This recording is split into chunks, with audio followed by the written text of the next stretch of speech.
आणि यानंतर बातमी आहे राजकीय गोटातून। बातमी तिसऱ्या आघाडी संदर्भातली। मराठा आंदोलक मनोज जरांगे यांनी माजी खासदार संभाजीराजे छत्रपती यांचं म्हणणं खोडून काढलेलं आहे। संभाजीराजेंशी झालेल्या बैठकीत तिसऱ्या आघाडीचा प्रस्ताव देण्यात आला नाही असं जरांगे पाटील म्हणालेत।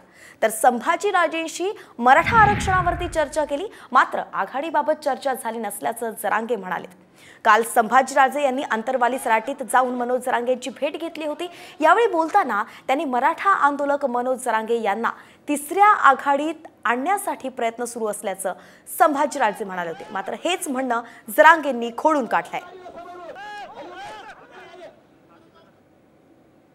मनोज जरांगे पाटलांनी भेटले मी आणि शेवटी गरीब मराठ्यांना न्याय मिळाला पाहिजे आणि जास्तीत जास्त सगळ्या लोकांनी एकत्र यायला पाहिजे की या महाराष्ट्रात इतका अन्याय व्हायला, लोक व्यथित आहेत व्यस्त आणि म्हणजे शेतकऱ्यांचे प्रश्न असतील, कामगारांचे प्रश्न आहेत, शिक्षणाचे प्रश्न आहेत, हे कुठेतरी सोडवण्यासाठी सगळ्यांनी एकत्र यायला पाहिजे आणि नुसतं राजकारण हा पायंडा पडत चाललेला आहे, त्याच्या पलीकडे विचार करण्यासाठी हा तिसरा पर्याय। तिसऱ्या आघाडीचा प्रस्ताव नाही केला आणि चर्चा झाली आणि हे मी त्यावेळी सांगितलं, कारण ज्यावेळेस आरक्षणावर चर्चा होती त्यावेळेस राजकीय चर्चा होतीच आणि ते त्यावेळेस आम्ही तुम्हाला सांगितलेलं पण आघाडीच्या बाबतचं असं काय नाही।